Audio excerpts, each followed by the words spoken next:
ವರ್ಣನೆ ಸಾಕು ಮಾಡಿ ಎಂಗದರೆ ಆಶೀರ್ವಾದ ಮಾತ್ರಕ್ಕೆ ಎಲ್ಲ ಸಾಧನೆ ಸಾಧ್ಯವಿಲ್ಲ. ನೀವೇಕೆ ಪ್ರಯತ್ನಿಸಬಾರದು? ತಮಗೂ ದೇವರ ಆಶೀರ್ವಾದವಿದೆ. ಸತ್ಯ, ಖಂಡಿತ ನಮಗೆಲ್ಲ ದೇವರ ಆಶೀರ್ವಾದವಿದೆ.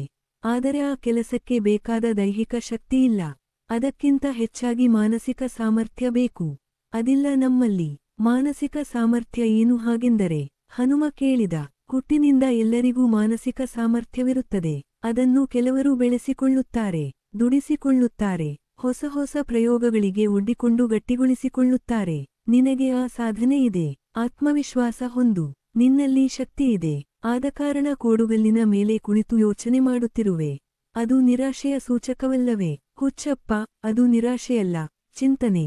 ನೀನಾರೆಂಬುದನ್ನು ಅರಿತುಕೋ. ನಿನ್ನಲ್ಲಿ ಪರಮಶಕ್ತಿಯಿದೆ. ಒಮ್ಮೆ ಮೈಕೊಡವಿ ಸೆಟೆದು ನಿಲ್ಲು. ನನ್ನಲ್ಲೂ ಸಮುದ್ರ ಉಲ್ಲಂಘಿಸುವ ಶಕ್ತಿಯಿದೆ ಎಂದು ಒಮ್ಮೆ ಕೂಗು. ದೊಡ್ಡ ಹೆಜ್ಜೆ ಇಡು. ನೀನು ಬೆಳೆಯುವೆ. ಶ್ರೀರಾಮನ ಆದೇಶ ನೆನಪಿಸಿಕೊ. ಸೀತಾಮಾತೆಯನ್ನು ಕಾಣುವ ಹಂಬಲ ತೀವ್ರವಾಗಲಿ. ಜಗಜ್ಜನನಿಗೆ ಮಹಾಮಾಂಗಲ್ಯ ಮುದ್ರಿಕೆ ಕೊಡುವುದು ಬೇಡವೇ? ಇದು ನಿನ್ನ ಕರ್ತವ್ಯವಲ್ಲವೇ? ನಿನ್ನ ಬಗ್ಗೆ ಅವಿಶ್ವಾಸ ಬೇಡ ಎಂದು ಅಂಗದ ಉತ್ತೇಜನ ನೀಡಿದ. ಆಂಜನೇಯ, ನೀನು ಮಾನಸಿಕವಾಗಿ ಸಿದ್ಧನಾಗು. ನೀನು ಕಿಂಕರ ಅಲ್ಲ. ಶಂಕರ, ಏಳು ಎದ್ದೇಳು, ಜಾಗೃತನಾಗು. ಅಂತರಂಗದ ಕೀಳರಿಮೆ ತೊರೆ.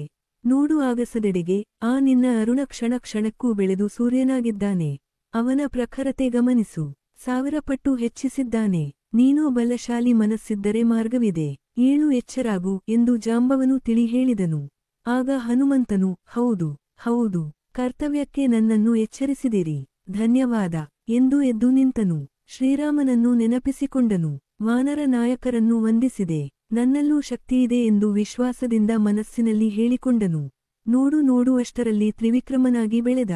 ಅವನ ಬಾಲ ಬೆಟ್ಟದಂತೆ ಹಬ್ಬಿತು. ಅದರ ಮೇಲೆ ಕುಳಿತು ಆ ಮಹಾಸಾಗರ ನೋಡಿದ. ಅದೊಂದು ಪುಟ್ಟ ಸರೋವರದಂತೆ ಕಂಡಿತು. ಅದರಲ್ಲೊಂದು ಲಂಕೆ, ಚಿಕ್ಕ ನಡುಗಡ್ಡೆ, ಸುತ್ತಲೂ ದಟ್ಟ ಕಾಡು. ಆ ಅರಣ್ಯದಲ್ಲಿ ರಾಕ್ಷಸಿಯರ ನಡುವೆ ತಾಯಿ ಸೀತಾದೇವಿಯನ್ನು ನೋಡಿದೆ. ತಕ್ಷಣ ಹೋ ಎಂದು ಕೂಗಿದ. ಅಮ್ಮ, ನಾನು ಬಂದೆ ಎಂದು ಸಾಗರ ಉಲ್ಲಂಘನೆಗಾಗಿ ಜಿಗಿದ. ಇದನ್ನು ಕಂಡು ಅಂಗದ ಜಾಂಬವರು ಜೈ ಶ್ರೀರಾಮ ಎಂದರು. ಜಯ ಹನುಮಾನ್ ಎಂದು ಜಯಕಾರ ಹಾಕಿದರು.